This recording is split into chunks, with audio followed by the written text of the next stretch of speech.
Welcome to Leadership Live. I'm Daphna Horowitz, and this is a podcast for leaders like you who want practical tips to apply in leading your business, your people, and yourself. Now, I know that leadership is a skill that can be learned, and this podcast is about doing just that. Every week, I'll talk about what really works. You'll learn to shift your mindset and practice from being good at what you do to getting great at leading people who are good at what they do so that you can get the business results that you want. Whether you're a first-time manager, entrepreneur, or seasoned executive, you're at the right place. This podcast takes you from talented expert to extraordinary leader. So get ready to master your mindset, inspire your team, and elevate your business. Today's topic is never let a good crisis go to waste. And this quote is attributed to Winston Churchill. So now I was looking at where did this quote originate, because it is something that I've heard from various people. There is some debate about whether Churchill actually said this or not. But if we go with the Churchill story, the story is that after World War II, he actually said this about the establishment of the UN in 1945. And what was really interesting about that is that it was three powers in the world that came together. It was incredibly unexpected that they would come together in such a way and form this organization. So what Churchill was identifying there is that in every crisis, there is something that comes out of it. There's an opportunity that comes out of it. And that for sure is what we see happening no matter what crisis we face. And I know that while we're in the crisis, it's really difficult to look forward and say, okay, what are the opportunities? What can we look forward to? How can we see ourselves coming out of it and doing something different? Because we are facing a whole lot of challenge and uncertainty and change, and really, we don't know what's going to be next.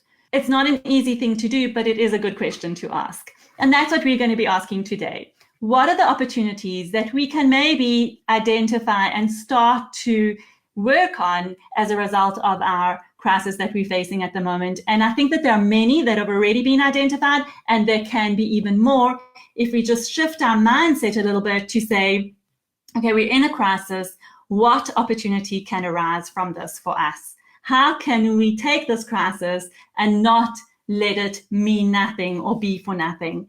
And we know that whenever there's a downturn, there's also an upturn. Whatever kind of comes down, whatever mistakes we make, whatever failures we make, we certainly see that after the crisis is over, or in the period when it starts to recover, we see a lot of blossoming. We see a lot of opportunities coming to the fore that haven't been there before. So that is something that we can really look forward to, and we know that it will happen. So as I say, it's difficult to see it in the moment while we're in the crisis, but if we can hold on to that thought and that idea, perhaps it will also help us to get through. We have seen that cash flow is a real issue for businesses that have had to shut down during the lockdown period. Something that's really difficult and challenging in this time. Businesses have got to take some clear measures and steps in order to deal with that. So going back to how do you find the opportunity, what I've certainly observed working with my clients in this period is that there are three things that clients are focusing on. So while in lockdown, there is the element of working from home and keeping the business running. It's also an opportunity to focus on three things that have come up as themes through my work with clients, and I really want to talk about those today. The three things are like this. The first one is focusing on building the brand. The second one is focusing on building relationships. And the third one is finding creative ways to do things differently as a result of the crisis that we forced into, the situation that we forced into that's not out of our own choice. So we have to be creative about how we do things. So I want to touch on each of those a little bit more deeply, because I think there's a lot of value in being able to know more about what we can do with each one of those. Let's start with building the brand.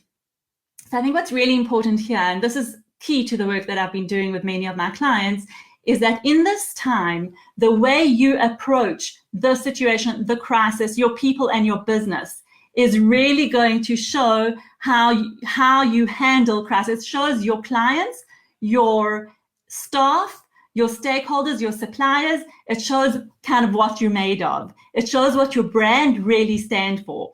Are you going to walk the talk of all those good things that you've always spoken about, whether it's purpose and values and character and behavior and real leadership in this time of crisis? Or are you going to toss everything to the wind because now you're in crisis, you're focusing on cash flow, and you're going to be ruthless about what needs to be done in order to maintain the cash flow?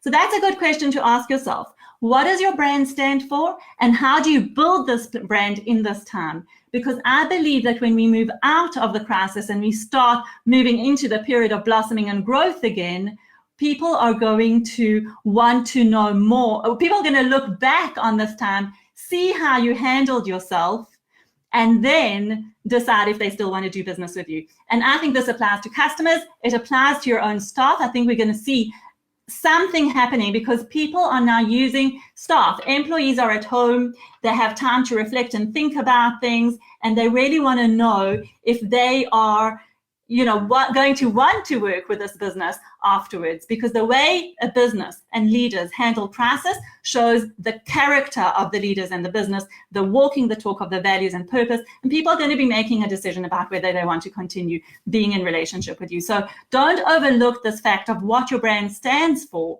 because this can be the make or break of your ongoing relationships afterwards.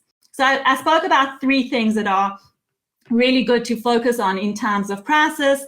And the first one we've covered now is really focusing on building your brand, walking the talk, and showing what you're made of, showing your character, because that's going to stand you in good stead when we start to come out of it. The second area I spoke about, or I mentioned, was the area of building relationships. And that's something that's really come to the fore in this time, because on the one hand, people are being encouraged or having to find different ways to be in relationship, because you're not just seeing people at the office anymore. You're not meeting face to face physically in any way. So there's a distancing that's happening, the social distancing, the physical distancing that's happening, which is requiring us to be more intentional about the relationships that we want to build and how we build those relationships. And very closely connected to your brand is how you handle the relationships with, again, your customers, your employees, and various stakeholders is going to determine how your relationship continues afterwards. So are you making an effort to go the extra mile to really understand what your customers need at this time, to understand what your employees need at this time, and to really be caring and thoughtful about how you interact and how you build your relationships and how you come together? Or are you, again, putting your head down saying, this is crisis time, I'm only focusing about the money, cash flow, all those very real things, but I'm kind of leaving everything aside, leaving it to go by the wayside? That's not advisable. You need to invest time and focus on your relationships across the board, because again, if you're going to show yourself up to be the caring, empathic, concerned partner in this time of crisis, people are going to want to continue to be in relationship with you later on. And there's another aspect of the relationship side, which is also some people are finding that they have more time to connect with people. So it's a good opportunity to explore what relationships would you like to develop even further? What relationships would you perhaps like to start? Who can you network with, and who do you know in your network that can introduce you to other people so that you can really use some of the time that's been freed up for us to build relationships that are also beyond our regular networks at the moment. That's building relationships. And then the third element was doing things creatively. And here is where the opportunity really comes in terms of what we do. So we've seen already many opportunities come up through creative ways of working. We know that our workplace has almost overnight been forced into a work remotely situation, working from home situation. We even have an acronym for it now. The articles that I'm seeing are all about WFH, work from home. So this is a change process that's been implemented so quickly and so effectively. It's really incredible to watch. I do say that if this is something that we wanted to implement in the normal, regular day-to-day working life, It would have taken a steerco and a process and a structure and discussions and debates. And here we've seen this happening so quickly. I know one of my clients has had to create the circumstances or support the circumstances for 1,000 staff to be able to work from home. Previously, staff that wouldn't have even thought about it. In a week, or even less than a week, I think it was 3 days in the notice period that was given in South Africa, they all had laptops, they all were made sure that they had routers with Wi-Fi connectivity and all of that so that they could be set up to work from home. And the opportunities that are coming out of that are enormous because, first of all, the option for balance, for people to really decide how much of their work life do they perhaps want to have, as a work from home option. I know that I was speaking to another client of mine who has beautiful office space, and she was saying, a CEO who was saying, well, we locked into a lease, but when this lease is over, I'm going to rethink if we need all that office space because maybe we can move into a hot desking situation where people kind of swap desks and we don't need all the space in the office. It is nice to come to the office sometimes, but it doesn't have to be the all the time default way. So opportunities around that. We know that there are industries that are doing really, really well at the moment, technology and virtual platforms and healthcare and pharma and all of those. There are industries that are actually doing well. And that is something not to forget because when we're in a downturn or we're in a slowdown, we think everyone's like that. But there are pockets of industry that are doing really, really well. And that's what's going to help the revival and the growth when we come back. Another opportunity that's created from this is the opportunity for kindness. Because of the stress levels and the levels of uncertainty and challenge, there's huge opportunity to do good things and to do kind things for each other, whether it's in the workplace or outside of the workplace. And I certainly have seen so many initiatives coming out to just help people get the emotional support, physical support, whatever it is that they need in order to really get through this time well. And then we have an opportunity to look at what's really essential for us. So whether it's opportunity to look at what's essential from a work point of view, is there a bit of overuse of certain elements of business that could be pared down because all of a sudden everything's had to kind of really be constricted and brought down to the bare minimum and essentials, or even from a consumerism point of view. Are we relooking at how we spend? What we buy, do we really need it? And I know we were also talking about how much we've saved on petrol for this month, and we're actually wondering if the insurance companies are going to give us a discount on our car insurance premiums because we're certainly not driving anywhere. So if there are any insurance people out there listening, please do comment on that. I'd love to hear. So there are always opportunities in crisis. And I'm going to say again that even though it's really difficult to, when you're in the crisis and you're having a hard time to think about what are the opportunities, it's really important to sometimes just take yourself out of your particular set of circumstances, step back and say, well, what can I look forward to in terms of opportunity? And I know that there's a different way to do business that's already showing up, and it's going to show up and accelerate even more. So I invite you to think about these opportunities and what's possible for you, to think about how you can do things differently, and to not be shy to get creative. I mean, cash flow is a huge issue at the moment and really, really troubling. Get creative about how you spend and how you negotiate terms for whatever it is that you need to pay for. I would definitely say don't rush to pay. People are certainly understanding. Government bodies for sure are going to, need to be called to some kind of assistance and help, and I believe that they will step up to it. So use the opportunity to renegotiate terms of payments. Be creative about that. So I guess my main message for today is really, really about being creative. And I know that we have here a wake-up call in terms of this crisis that has just landed on us. And what we want to do is we want to ask ourselves, we've received a wake-up call. What is it that we want to wake up to? Okay, what is it that you want to wake up to?